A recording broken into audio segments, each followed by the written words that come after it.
자, 조각 투자는 뭐예요? 우리가 그 영어로는 fractionalization이죠. 쪼개는 거죠. 자, 내가 어떤 물건을 사려면 우리가 뭐 주식도 액면가가 너무 높으면 액분을 하고 그 다음에 가격이 너무 높으면 쪼개가지고 하도록 하잖아요. 부동산 같은 경우도 이제 우리가 대표적으로 쪼개면 훨씬 더 어떻게 돼? 유동성이 높아지죠. 유동성이 높아지면 밸류도 높아질 수가 있고. 자, 그래서 부동산의 경우에 프랙셔널라이제이션 이 엄청 이미 전 세계적으로는 확대되고 있고, 그리고 이제 저작권 같은 경우, 자, 부동산도 쪼개는데 나머지 쪼개지 못할 게 없죠. 모든 권리는 다 쪼갤 수가 있는 거죠.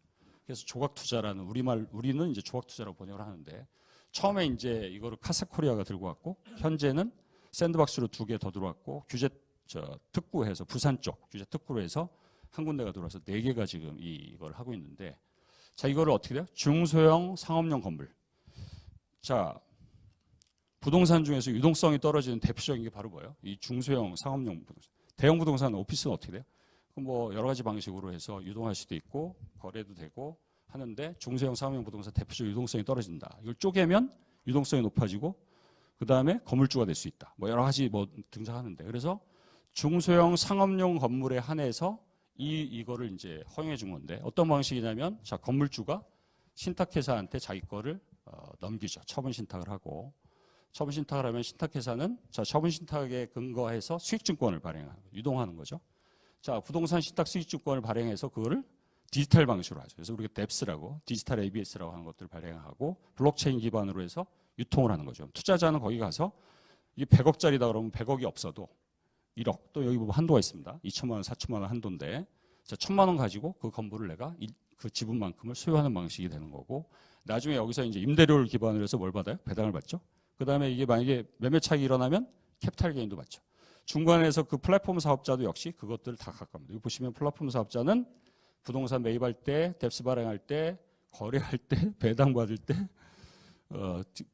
매각했을 때 이렇게 수수료를 챙겨놓은 구조로 돼 있고, 자, 이런 방식으로 하게 되면 앞서 말씀드린 대로, 자, 나도 건물주가 될 수 있다. 조각 투자하는 입장에서. 그리고 여기서 안정적인 임대 수익을 기반으로 한 배당과 캐피탈 게인도 얻을 수 있다. 그리고 이것들이 되게 윈윈하는 구조로 보이죠. 그렇죠? 그래서 이렇게 했는데, 여기 중요한 거는 한도를 줬어요. 자, 이거를 전면하는 거 그렇고, 여기 보시면 5천억 한도입니다. 개별 회사당. 그러니까 그렇게 되면 이 한도는 밸런스 기준이니까 어떻게 돼요? 개별 회사 입장에서는 최대한 이제 계속 돌리면 훨씬 더 이익이 나는 그런 구조인데, 어쨌든 이 부분에 있어서 선두주자는 아시겠지만 카사코리아고, 그리고 나머지 세계 업체가 있고, 그렇게 구성이 되어 있습니다. 자, 이거 관련해서 규제가 이제 어떻게 적용이 되냐면, 이 부분에 대해서 좀 들여다보시면 아시겠지만 이 엄청난 특례입니다. 보시면 앞서와 같은 구조가 가능하기 위해서는 보시면, 자, 규제가 어떻게 되어 있어요? 자, 일단 신탁업자가 이 금전 신탁 수익증권만 발행합니다. 부동산 신탁 수익증권은 발행을 할 수 없어요. 법에 신탁회사는 저것만 발행할 수 있어요. 자, 이거를 밑에 보시면 이거를 특례를 줬어요. 자, 부동산 처분 신탁 수익증권도 발행할 수 있다. 법에는 금전 신탁 수익증권만 발행할 수 있는데, 그렇게 해서 특례를 줬고, 자, 그 다음에 그 카사코리아 같은 이런 데가 뭘 합니까? 투자자를 끌어모으기 위해서 계약 체계를 권유하잖아요.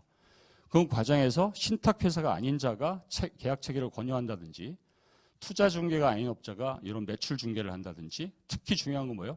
거래소, 시장 개설, 플랫폼으로 해서 시장 개설 자체가 자본시장법상 불가능합니다. 우리나라는 거래소만 거래 업무를 하도록 되어 있습니다. 법에 지정을 딱 해놓기 때문에. 자, 이런 모든 규제가 현재 규제고, 그거를 어떻게 보면 이 플랫폼 사업자가, 자, 플랫폼을 통한 권유, 그 다음에 공모주선, 매출 중개, 시장 개설, 이것까지 다 특례를 허용해 준 겁니다. 그러니까 지금까지 나온 규제 샌드박스 중에서 자본시장법에, 그리고 개인정보보호법까지 걸려요. 개인정보보호법상은 어떻게 돼요? 정보의 그것들이 삭제를 해야 되는데, 이 거래 기록이 유지가 돼야 되니까 이것도 삭제하지 않아도 된다. 그래서 자본시장법상의 여러 가지 조항, 그리고 개인정보보호법상의 조항까지도 오버라이드 할 수 있도록 샌드박스를 허용한 거예요. 그 상당히 지금까지 했던 샌드박스 중에서 가장 파격적인 그런 거 볼 수가 있습니다. 자, 그런데 어떤 일이 발생하겠습니까? 이 뮤직하우 문제가 발생한 거죠. 뮤직하우가 대대적인 광고를 하고 투자자들 끌어모으고 하는 과정에서 끊임없이 무슨 논란이 있었냐면 이 불법성 논란이 있었어요. 뭐 불법성이라기보다는 합법성. 자, 포지티브 체제하에서 그냥 저렇게 마음대로 해도 되나? 이런 지적들이 계속 있었고, 그러다 보니까 어떻게 돼요? 그 시작은 알 수 없으나 금융위가 이 케이스를, 뮤직하우 케이스를 가지고 이제 리뷰를 하게 된 거죠.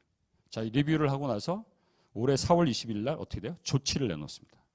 자, 뮤직하우를 우리가 들여다봤어. 들여다보고 났더니 이런 법 위반 소지가 있었어라고 한 거고. 그럼 뮤직하우 케이스는 어떤 케이스냐?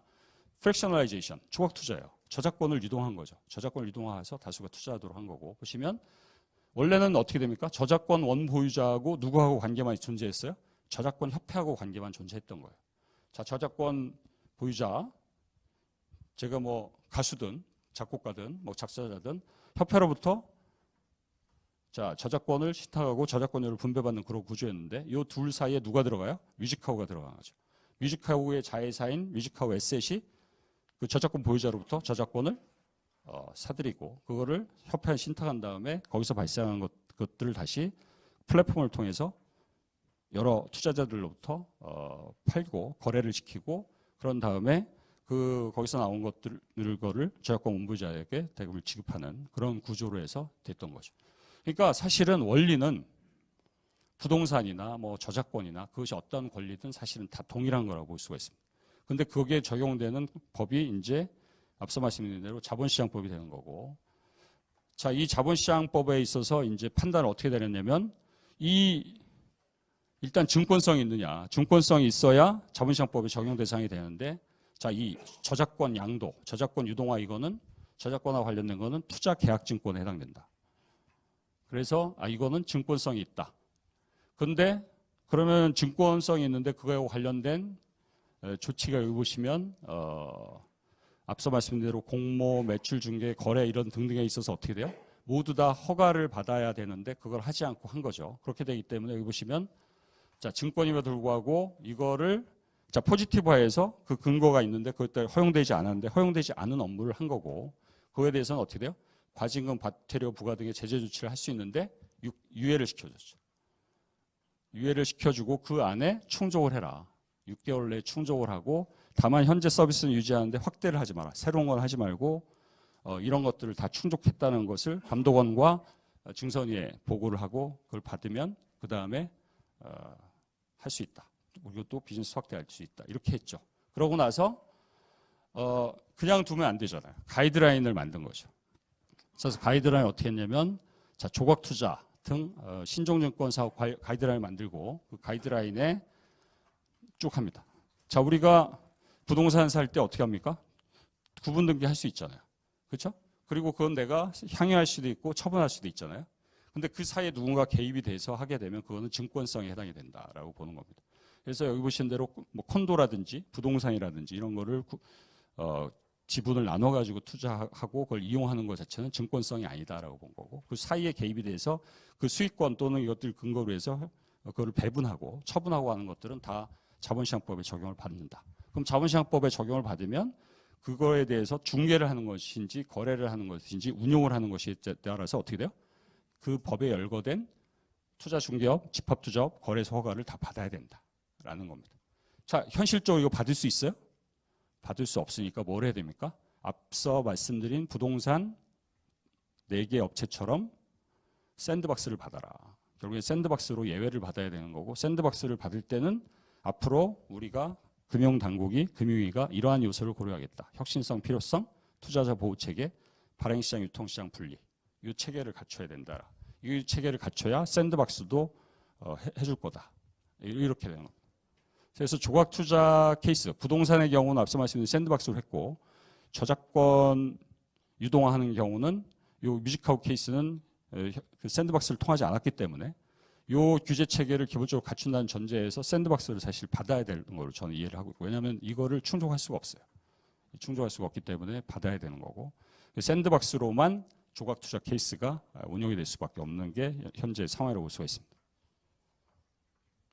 이거 들으시면서 질문이 되게 많으실 것 같은데 질문은 다 끝나고 한꺼번에 하도록 하겠습니다.